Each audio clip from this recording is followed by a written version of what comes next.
किडलिंग club तीसरा कदम। प्यारे बच्चों, स्क्रीन को ज़रा गौर से देखिए, आपको क्या लिखा नज़र आ रहा है? मुझे तो लिखा नज़र आ रहा है हरूफ़े तहज्जी का तीसरा रुकन बे। जी हाँ, बे। और बे की आवाज़ क्या है? बा।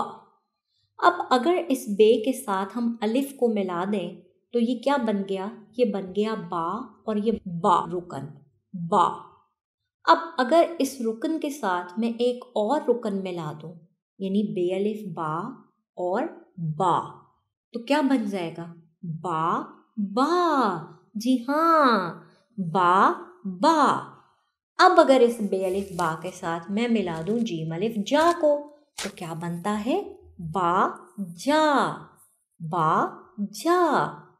अब अगर मैं लिखूं पे अलिफ पा और मैं इसके साथ मिला दूं नून अलिफ ना को, तो क्या बनता है? पा ना। शाबाश, आपने देखा कि हमने 4 हरूफ को आपस में मिलाया और मिलाकर नया लफ्ज बना लिया। तो आइए थोड़ी सी मश्क और करते हैं।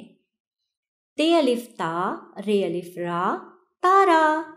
ते अलिफ ता, लाम अलिफ ला, ताला। जीम अलिफ जा, लाम अलिफ ला, जाला। चे अलिफ चा, रे अलिफ रा, चारा। काफ अलिफ का, लाम अलिफ ला, काला। मीम अलिफ मा, रे अलिफ रा, मारा। जी हाँ बच्चों, क्या आपने सीख लिया कि कैसे 4 हरूफ को मिलाने से नए हर्फ बन सकते हैं?